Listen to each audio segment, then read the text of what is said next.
Bible సెలవిస్తుంది, పాపము విషయంలో చచ్చిపోయిన మనం మళ్ళీ ఎలా దాంతో బతుకుతాం, మళ్ళా ఎలా పాపంలో జీవిస్తాం? ఇది దేవుడు వేస్తున్న, లేక వాక్యము ద్వారా దేవుడు వేస్తున్న ప్రశ్న. రోజు సహోదరుడు వచ్చి నాతో మాట్లాడాడు, అన్నా నా కోసం ప్రార్థన చేయండి. ఏమిటి సమస్య? అసలు చేతుల్లో శక్తి లేకుండా పోయిందన్న, కాళ్ళల్లో శక్తి లేకుండా, నా శరీరంలో శక్తి లేకుండా పోయిందన్న, కూర్చోలేకపోతున్నా, నిలబడలేకపోతున్నా, పని చేయలేకపోతున్నా. మనిషి మాత్రం బయటికి దట్టంగా ఉన్నాడు. మనిషి మాత్రం బయటికి దట్టంగా ఉన్నాడు, కానీ శరీరంలో మాత్రం అస్సలు బలం లేదు. అడిగాను, ఏమైంది? చూడడానికి చాలా బాగున్నావుగా, బలంగా ఉన్నావుగా, చేతులు కాళ్ళు ఆడకపోవడం ఏమిటి, అంత బలహీనమైపోవడం ఏమిటి, ఏమైందే? చెప్తున్నాడండి, నేను భయంకరమైన త్రాగుబోతున్నా. నేను మా ఊళ్ళో వాళ్ళతో బాగా తాగేవాడిని అన్న. అలా తాగి తిరిగి ఇష్టానుసారంగా జీవించి ఆ తర్వాత నేను మన కల్వరి టెంపుల్కి వచ్చినప్పుడు దేవుడు నాతో మాట్లాడాడన్నా, నా జీవితాన్ని మొత్తం మార్చేశాడన్నా, ఇప్పుడు నేను రక్షించబడ్డానన్నా. చాలా సంతోషం. ఆ తర్వాత ఏమైంది? రక్షించబడిన తర్వాత నేను మా ఊరు వెళ్ళానన్నా. మా ఊరిలో ఉన్నటువంటి అంతకుముందు తాగేవాడిని చూసారా, వాళ్ళందరినీ కలిసి నేను ఎలా మారానో చెప్పాలి అని చెప్పి వెళ్ళి వాళ్ళతో పాటు కూర్చున్నానన్న. వాళ్ళేమో ఒరే ఎప్పుడో చూసాం, మళ్ళీ ఇప్పుడు కలుస్తున్నాం, రారా పార్టీ చేసుకుందాం అన్నారన్న అని చెప్పి నన్ను నెమ్మదిగా సారా దుకాణానికి తీసుకెళ్లారన్న.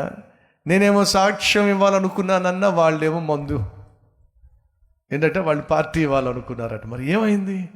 నా సాక్ష్యం ఓడిపోయిందన్న, వాళ్ళ పార్టీయే గెలిచిందన్న. వాళ్ళతో పాటు నేను బాగా తాగేశానన్న.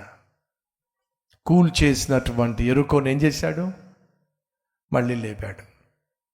ఏం జరిగింది?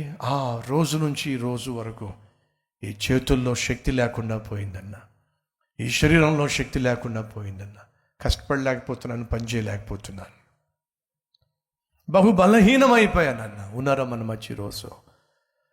సమాధి అయిపోయినటువంటి పాపిష్టి జీవితాన్ని మళ్ళీ ప్రారంభిస్తున్నావా? సమాధి అయిపోయినటువంటి పాపిష్టి స్నేహాలను మళ్ళీ స్టార్ట్ చేస్తున్నావా? జాగ్రత్త. దేవుడు చెప్పాడు ఇశ్రాయేలీలకు, ఎరుకో శపితమైంది, సమాధి అయిపోయింది, లేపకండి. లేపారంటే నాశనము పొంచి ఉంది. సొదొమ గొమొర్రా బహుభయంకరమైన పట్టణాలు, పాపంతో నిండిపోయిన పట్టణాలు. ఆ పాపంతో నిండిపోయిన పట్టణాల్లో లోతు కుటుంబము నివసిస్తూ ఉంటే, అబ్రహాము చేసిన ప్రార్థనను బట్టి దేవుడు లోతు కుటుంబాన్ని రక్షించాలని చెప్పి తన దూతను పంపిస్తే, ఆ దూత సెలవిచ్చిన మాట ఏమిటంటే, సొదొమ గొమొర్రా చేసిన పాపము పండింది, దేవుడు సొదొమ గొమొర్రాను నాశనం చేయబోతున్నాడు, మీరు బయటకు వచ్చేసేయండి అని అంటే, లోతు కుటుంబం ఆలస్యం చేసినప్పుడు దేవుని దూత బలవంతంగా వారి చేయబట్టుకొని సొదొమ గొమొర్రా పట్టణం బయటికి వారు లాక్కొచ్చెను. అలా లాక్కొస్తున్నప్పుడు చెప్పిందని తెలుసా? మీరు వెనక్కి తిరిగి చూడకండి. సెలవు ఇవ్వడం జరిగింది. లోతు భార్య, లోతు ఇద్దరు కూతుర్లు బలవంతంగా బయటికి తీసుకురాబడ్డారు. అమాంతంగా ఆకాశం నుండి దేవుని యొక్క ఉగ్రత అగ్ని రూపంలో వచ్చి ఆ పట్టణాలను కాల్చేసింది. అలా పట్టణాలు తగలబడిపోతున్నప్పుడు లోతు భార్య వెనక్కి తిరిగి చూసింది. కారణం తెలుసా? ఆమె సొదొమ గొమొర్రా అనే పట్టణాన్ని భౌతికంగా విడిచిపెట్టింది, కానీ లోపల మాత్రం సొదొమను తీసుకొస్తానే ఉంది. నాగటి మీద చేయి వేసి వెనక్కి తిరిగి చూసే ఏ ఒక్కడు కూడా దేవునికి పాత్రుడు కాదో.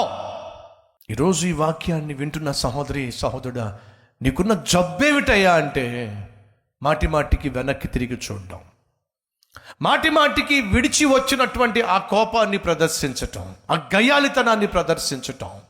ఏదైతే నిన్ను అపవిత్రపరుస్తూ ఉందో, ఏదైతే నీ సాక్ష్యాన్ని బలహీనపరుస్తూ ఉందో, ఏదైతే నీకున్న మంచితనాన్ని ఆత్మీయతను హీనపరుస్తూ ఉందో, దాన్ని పైన విడిచిపెట్టావు, కానీ లోపల మాత్రం ఇంకా దాని పట్ల నువ్వు ఇష్టాన్ని కలిగి ఉన్నావు.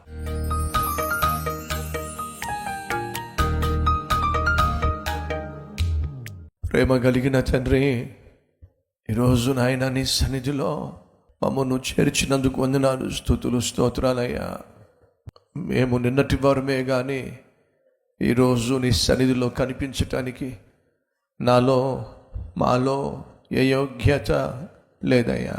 కానీ నీ ప్రియ కుమారుడైన యేసుక్రీస్తు శిలువలో చేసిన త్యాగం వల్ల, ఆయన కార్చిన రక్తం వల్ల మేము చేసిన ప్రతి పాపము క్షమించబడిందని, ఆయన మమ్మల్ని క్షమించాడని ఒకే ఒక్క ధైర్యము నాయన నీ సన్నిధికి మమ్మల్ని నడిపించిందయ్యా.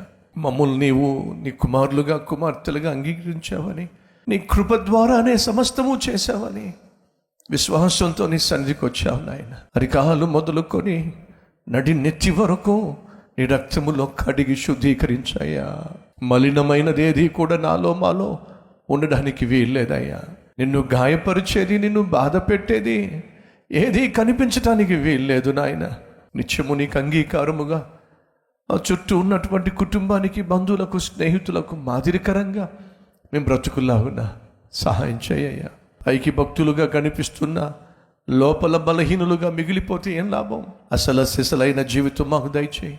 నిజమైన క్రైస్తవ విలువలతో కూడిన జీవితం మాకు దయచేయి. లోకానికి వెలుగుగా, ఉప్పుగా, ఆశీర్వాదకరంగా నన్ను మమ్ములను మార్చమని, నీ వాక్యము ద్వారా మాతో మాట్లాడమని యేసుక్రీస్తు నామం పేరట ఈ ప్రార్థన సమర్పిస్తున్నాము తండ్రి.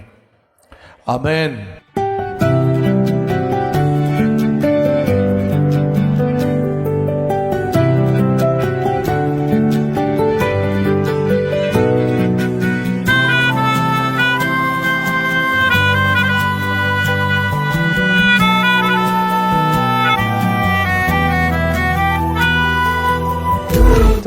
డైలీ డివోషన్ మీకు ఆశీర్వాదకరంగా ఉంటే 10 మందికి షేర్ చేయండి, లైక్ చేయండి, అలాగే ఖచ్చితంగా కామెంట్ పెట్టండి. మళ్ళీ రేపు ఇదే సమయంలో మరొక అద్భుతమైన డైలీ డివోషన్ మీ ముందుకు రాబోతున్నాను. అంతవరకు సెలవు.